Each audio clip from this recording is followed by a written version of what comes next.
welcome to Murphy's Garden, and this is just a video inspired by Olivia really, because she's just popped back from university to see us for the weekend, and she brought with her a gift for me, which I'll come on to in a minute.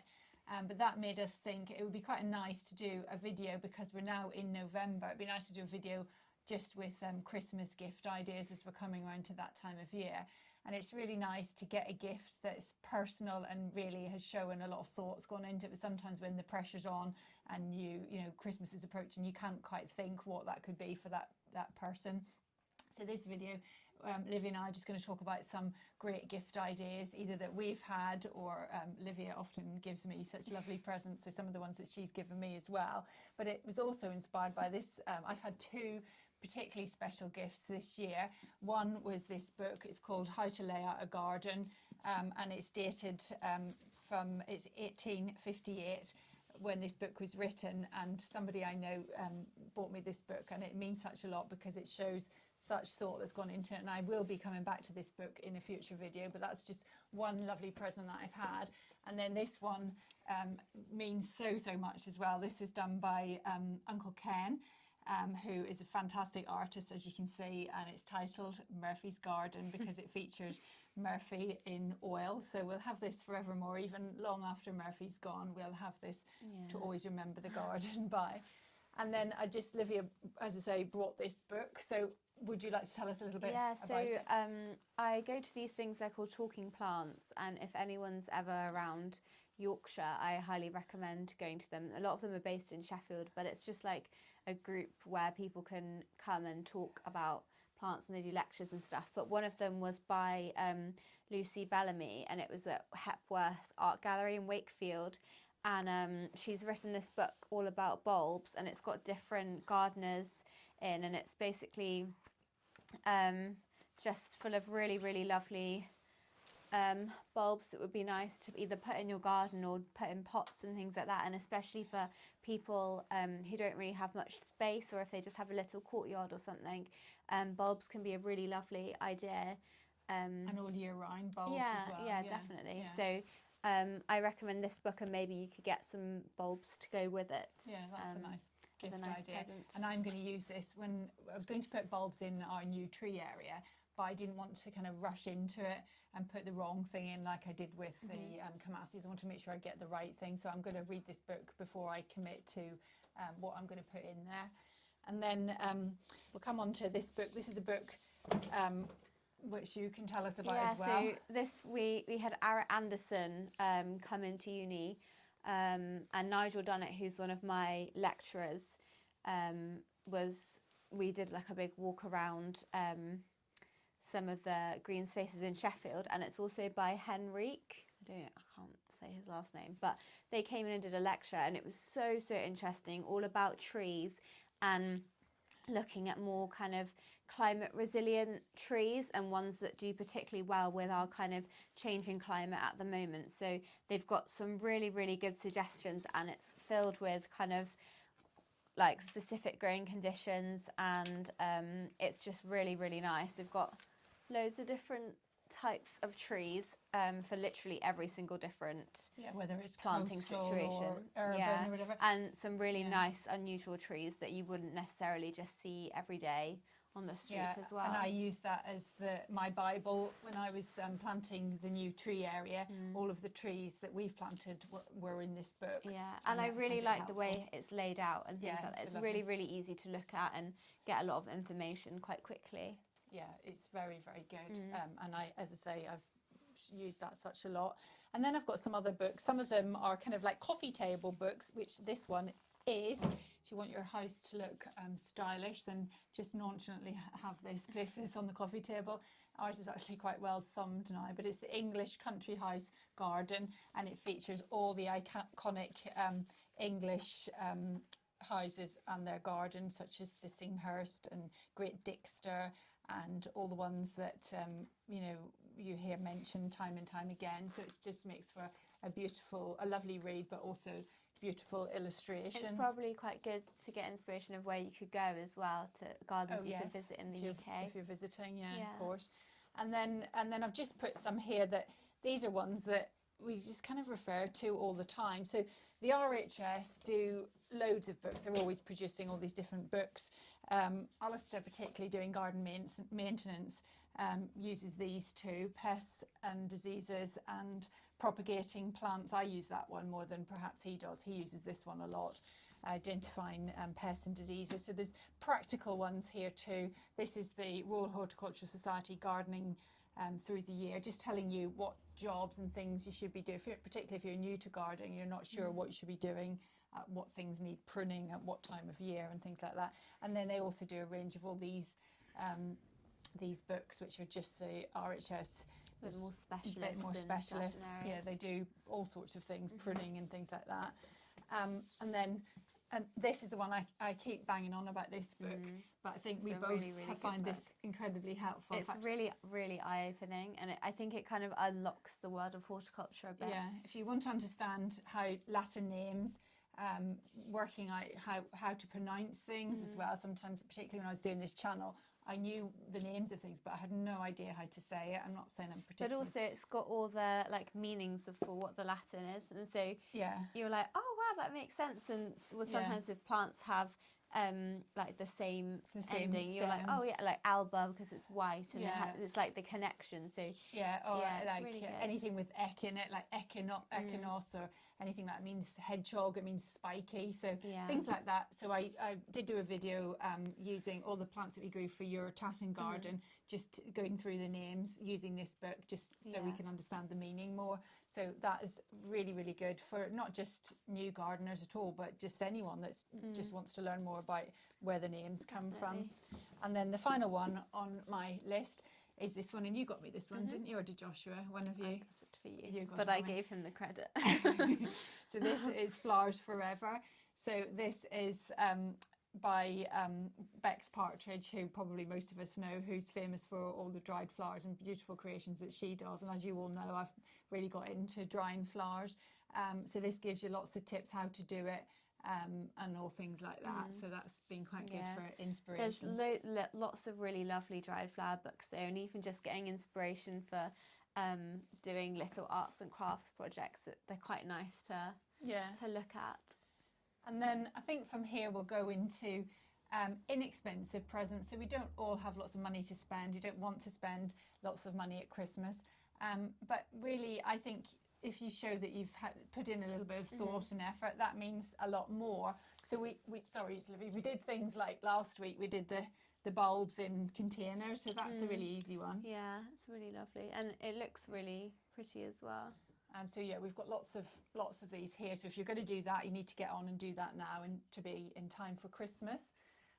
Also, on the same theme of kind of drying and pressing and things like that, we've done lots of little pictures. You just need a little picture frame, do some pressed flowers, and kind of just get creative. Yeah. So they look lovely, and they're little mementos of your garden that you can give to people. Or if there's like been a special occasion or anything like that, and you like take a flower from that day, it's very... like somebody got married that year or something. Really nice. Yeah, absolutely, yeah.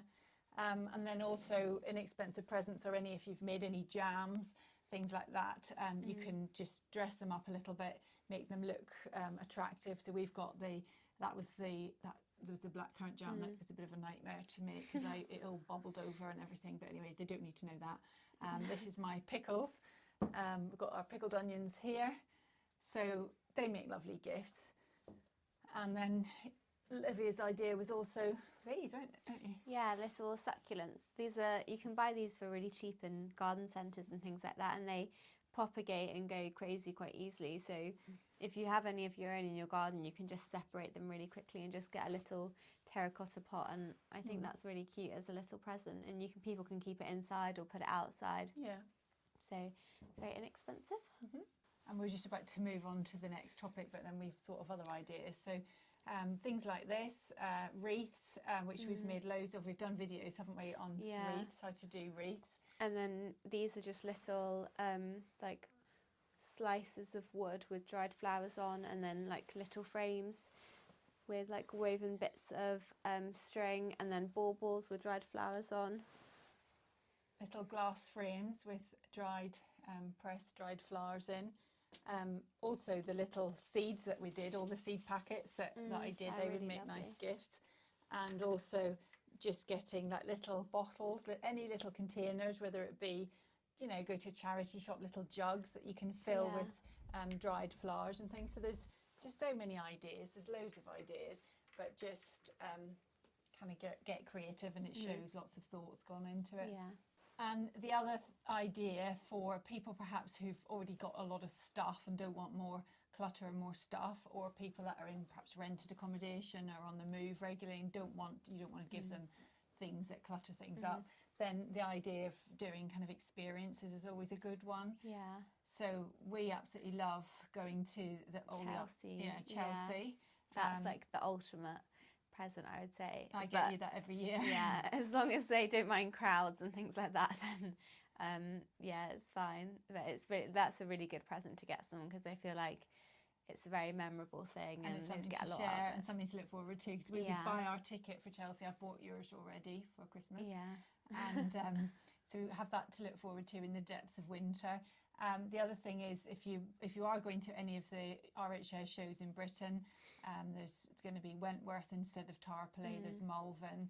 There's The urban show. Yeah, they're not doing it. Oh, they're not doing. Oh, I thought they were. No.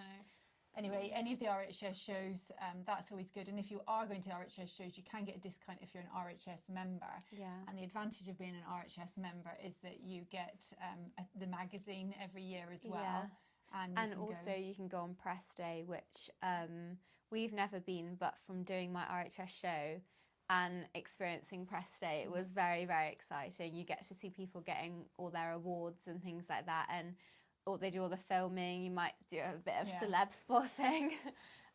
Yeah, it's quite an exciting day, I think. And the RHS membership as a gift in itself means that you can get into lots of the RHS gardens. That's Bridgewater, Hyde Hall, Rosemore. But even some of the partner gardens as well. And you the can partner get into. you can often get and in, there's quite a few. You don't really realise how many are actually partner gardens. Yeah, there are lots. So that's a really worthwhile membership.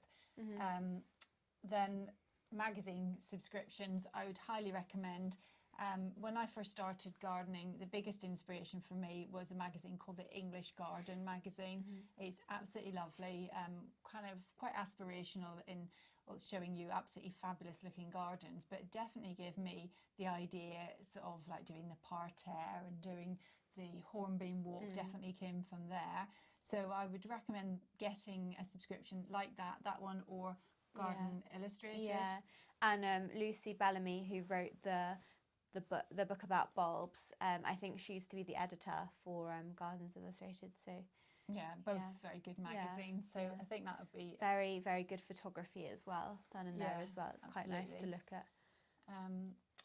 And then another little thing which Alice and I, I'm just mentioning this because Alice and I have been watching, we've got the video box set of The Good Life, and we've just started watching it. It's kind of real comfort television when there's nothing on at the moment on TV. So we started watching The Good Life. We've just really, really enjoyed it, and it's going to be 50 years old next year. It's incredible.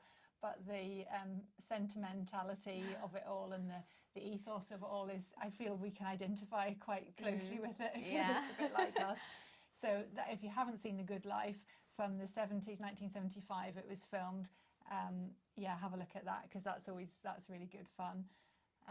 So yeah, that's that. We'll move on to the next subject. And the next topic we thought we'd do is clothing and accessories. So I'll go first because I just wear the same clothes all the time in the garden, and they are my trusty Backlada trousers, and I've got the Backlada coat. Backlada make really, really, really good workwear, and I've had my trousers and coat, gosh, I don't really know how long I've had it. 10, would I have had it 10 years? 8 years maybe. I always used to just wear my jeans, old jeans and an old coat. And then Alistair bought me, in fact he bought me it for Christmas I think, and it was quite expensive at the time, and I thought, I can't really justify this, it seemed a lot of money. But certainly it's been fabulous, because it means you can garden in all weathers, whether it's raining, sleet, snow, whatever. I go out in all weathers. And the knee pads, having knee pads is invaluable. does make your legs look a bit funny though. Yeah, she says she tries to make it me, no, but they're I good. don't They're care. good. I know I wear them all the time, but in the winter I never have them off. But honestly, I feel as if I can really get stuck into proper gardening when I'm in kind of clothes like this or an old coat. It just doesn't. It's kind feel of the like same. It's kind of like toddler outfit, but in adult form. Yeah, like when muddy you puddles. like when you go outside as a toddler dressed in like a Clay, full like yeah. jumpsuit thing that's like completely waterproof. So Olivia wouldn't be seen dead. No. But I used to wear your coat when I was what you so wear. mine's a little bit more fashionable, I guess. So shoes wise, there's a brand called Blundstones, and they do really, really nice boots. And they're quite good for like if you're in the countryside and you just want like a nice pair of boots. But I know a lot of people that work in them as well, and they're quite a nice company. They are quite expensive, but I do recommend. I've got a pair, and they are very good. They wear quite well. And then trousers, there's a brand called Genus, and they do kind of like leggings, like tight trousers. Kind of thermal. Are they thermal? No, not really. They're waterproof. They're not thermal, but they keep you really warm. And even if you're into hiking and things like that, I would recommend for that as well. They're good. Oh, and I want to talk about my wellies because I have these on all the time. And these are a company called, I think it's called Egal. I'm not sure. It's a French make. But I just wear these all the time because I find they keep my feet warm, unlike lots of wellies that really don't. They've kind of got nice insoles in them. They're incredibly comfortable. And I have them, they usually last, because I get 3 wellies because I wear them all the time. They last me probably about 2 years, whereas other wellies I've had, I've just got through them very, very quickly. And I tend to have, these are my good wellies, which I walk Murphy in, and then I have the old ones, which I use for gardening, and then I have my very old ones, which are my painting ones. So I've got 3 pairs, but they are a really good brand. Just to mention quickly as well, if you're working in nurseries and maybe doing more like heavy lifting work as well, I would think, I used to have a pair of Dickies when I was in the nursery, and they're a really good brand as well because they've got so many pockets, you can just fill them, and they're like really comfortable as well. And I think some trousers for women, they're just not shaped at all for a woman's body. They're literally just like a pair of men's trousers, but Dickies have like quite good ones for for women, and they don't like fall down, and you know like you're not that's kind of of what I find exposing with the yourself. back ladder. They've got so many pockets so that when I'm on a job, I've got everything to hand. I've got string, usually got secateurs, clippers, scissors, everything on me, and it just makes doing things a lot quicker. So I think that ties in quite nicely with the moving on to equipment. So a really good pair of secateurs is essential for any gardener. So we tend to. Have you got Felcos as well? No, I don't have Felcos. Have you not? No. So Alice and I both got a pair of Felcos. They're really good. I have just oiled them actually, and you can replace the springs really easily. And what the other brand? Nawaki. Yeah, I think that's how you say it. They're really good as well. But even like maybe getting like a little secateur holster or something as well, if they've already got a pair of secateurs. Because that's quite good, or like a belt that holds the. If you haven't got the good trousers. Yeah, exactly. Oh, Liv, can you pass me those secateurs, the long reach secateurs?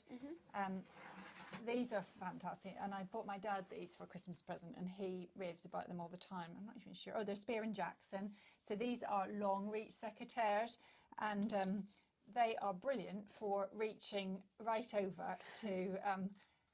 Prune a rose that's up high. It not only does it prune it, but if you do it the right way, if you do it the wrong way, it doesn't work. But if you do it the right way, it will cut it and then hold on to the dead flower so it doesn't drop. You can reach it like that and pull it back and then drop it into your bucket.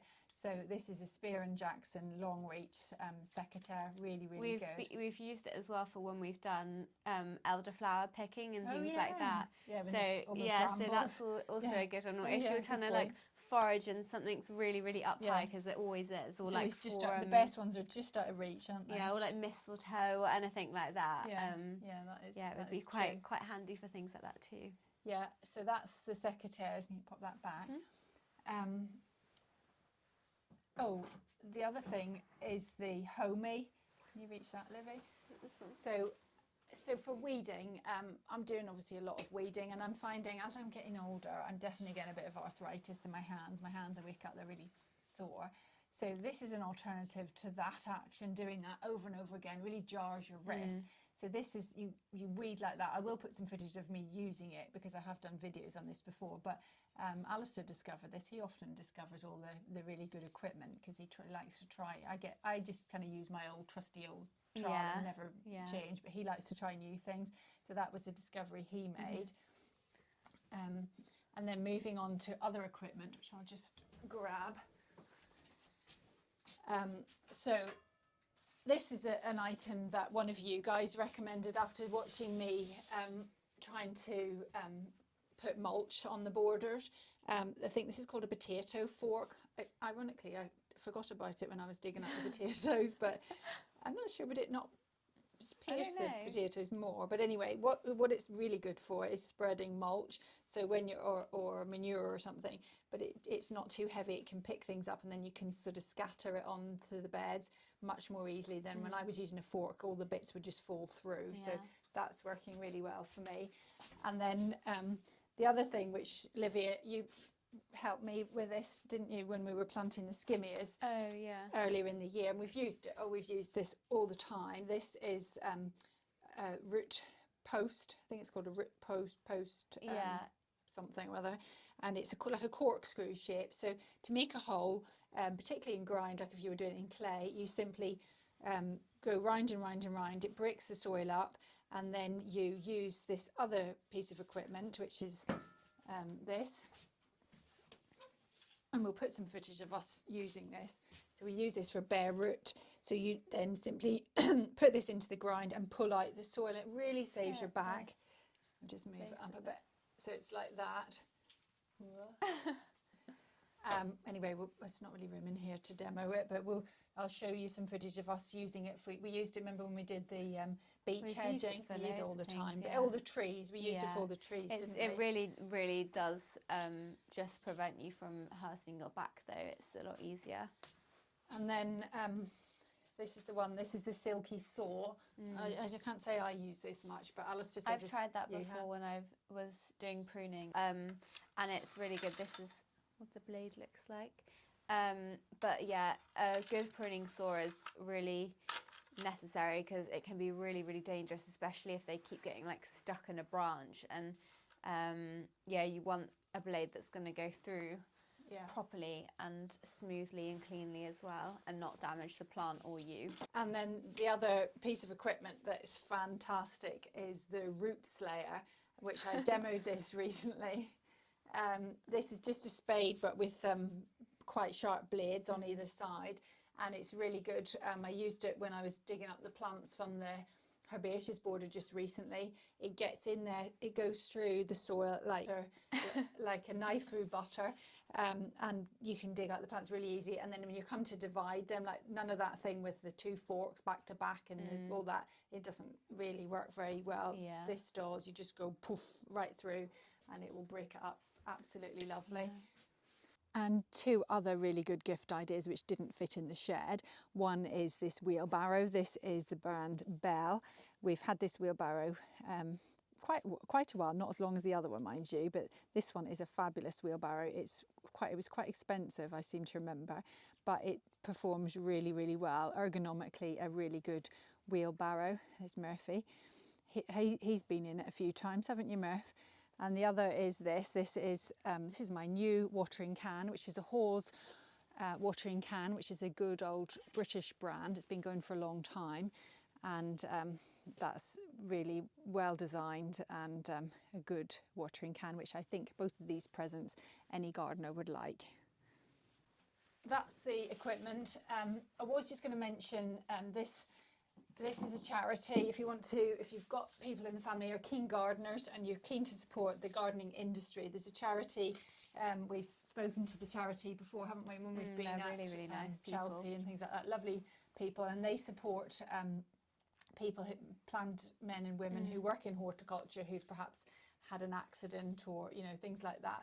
And they do these lovely garden-themed Christmas cards. So these are some that we've got, but they're lovely, and all the proceeds go to the charity as well. So that's quite nice.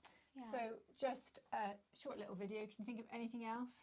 I mean, I'm sure there's millions of things, but just use your imagination and Creative. yeah, exactly. So thank you very much for watching, and I know I've promised to do the Chatsworth video, and I am working on it. I keep going down a rabbit hole of finding out all these other interesting facts and things about it, but anyway, that will be coming out. I'm working on it, and it's absolutely fascinating, so it will be out shortly. Thank you very much for watching. Lovely to have my lovely daughter home for the weekend and to have her join me. So thanks for watching. Don't forget to like and subscribe, and join us in the next video. Bye for now. Bye.